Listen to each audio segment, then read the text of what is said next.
中國的房地產已經死了，萬億泡沫之後一地雞毛，這是一個時代的終結啊！中國經濟失去了曾經的血池，之後該如何填補這個大窟窿呢？各位早上、中午、半夜起夜的觀眾朋友們，大家好啊！我是五仁。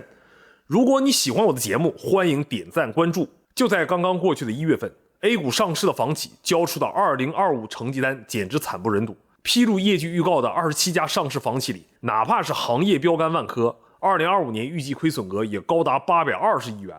而在數字的背後，是無數家庭財富的灰飛煙滅，是曾經不可一世的房地產造血功能全面壞死。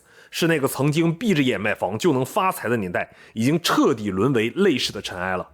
我們要揭開這個殘酷的現實，因為資本是最敏銳的，開發商的動作已經說明了一切。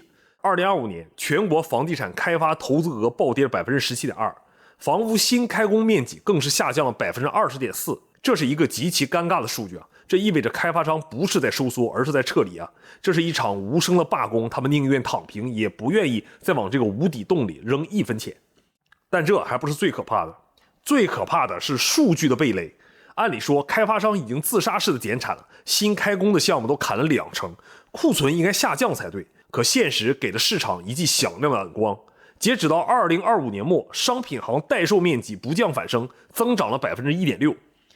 這個邏輯簡直讓人後背發涼啊！這說明買房的人消失的速度比開發商躺平的速度還要更快。在廣大的3、4線城市，樓市已經變成了巨大的堰塞湖啊，流動性徹底的枯竭了。過去呢，大家總有一種幻想，覺得3、4線城市會跌，但1線城市的核心資產是永遠會漲的。但是現在呢，這個最後的信仰也被無情的擊碎了。2026年1月的數据，百城二手房價格持續下跌啊，1線城市全面溃敗。北京二手房的價格環比下跌 1.28%， 上海呢下跌 1.22%， 廣州下跌 1.04%。這可是1線城市啊，連北京、上海這種擁有頂級醫療、頂級教育資源的堡壘都守不住了。這也就說明，在流動性的危機面前，沒有任何的資產是絕對安全的。我們一定要清醒一點啊，不要被所謂的新房價格微漲的數據給迷惑了。那是高價豪宅集中入市造成的一種結構性的假象。真實的博弈發生在二手房市場。那是千萬個普通家庭用真金白銀投票出來的結果。現在的房地產已經從資產變成了負債，1線城市的租售比只有 1.5% 左右，而持有房產的資金成本、物業費、取暖費等加起來遠高於此。你持有一套房子，每年都以 5% 到 10% 的速度吞噬你的現金流。當所有人意識到買房不能跑贏通脹，甚至會虧掉本金的時候，投資性的需求就徹底離場了。支撐中國樓市過去20年繁榮的地基已經發生了粉碎性的斷裂。我們必須面對最大的問題：人口。2025年，中國全年出生的人口跌破了800萬大關，只有792萬。現在出生的人口決定了20年後的剛需，這意味着20年後的剛需基本盤將出現膝斬式的下跌，而且總人口已經連續多年負增長了。人少了，房子蓋多了，價格還怎麼能守得住呢？更殘酷的是，隨着老齡化加劇，未來10年我們將迎來一波前所未有的遺產房拋售潮。現在的獨生子女家庭未來手裡基本會持有3到4套房子，他們根本就住不過來，唯一的選擇就是賣房。當海量的存量房湧入市場，而接盤的年輕人卻急劇減少，這種供需錯配是任何的政策都無法扭轉的。過去20年，有支付能力的進城人群已經被收割了一遍，掏空了6個錢包才在城市扎根呢。現在剩下的農村人口，要麼年紀大了，要麼收入微薄。他們雖然想进城，而面對動輒100萬的高房價，這是無效的需求。現實就是現實，接盤俠在物理意義上消失了。還有很多朋友在期待政策救市啊，期待再來一次漲價去庫存。別做夢了，2026年的政策邏輯已經徹底變了。現在的政策目標只有9個字：控增量、去庫存、優供給。政府現在首要目標絕對不是保證房價，而是保交楼，是防範系統性的金融風險。看看最近的動作就知道了。上海將房產稅試點延長了5年，有效期呢到2031年。這就釋放了一個極其明確的信號啊，房產稅是一定會來的，只是時間問題。隨着土地財政的枯竭，地方政府必須找到新的稅源。而到了2029或者2030年，當大多數人的房貸還得差不多了，房產稅就會成為填補財政缺口的工具。還有，白名單項目貸款展期延長了5年，這根本不是為了讓房企再去擴張，而是讓他們續命，讓他們把爛尾樓蓋完。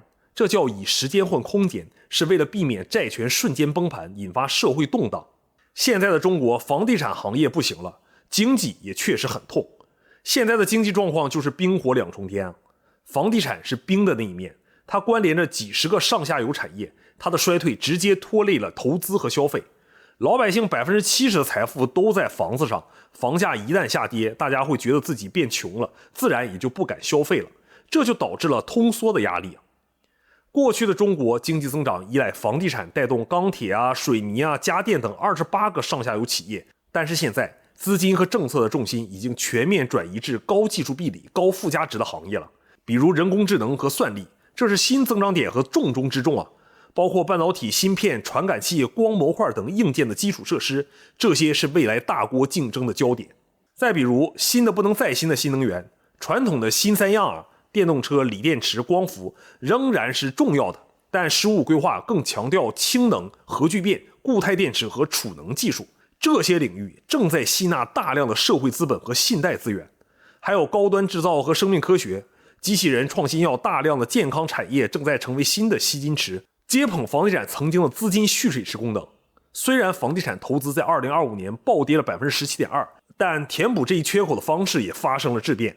首先是政府角色的轉變，地方政府不再依賴賣地來搞基建，而是通過引導基金、專項債等方式，通過一級市場和二級市场支持高新技術產業。雖然房地產投資在萎縮，但圍繞 AI 高科技的制造業投資依然火爆。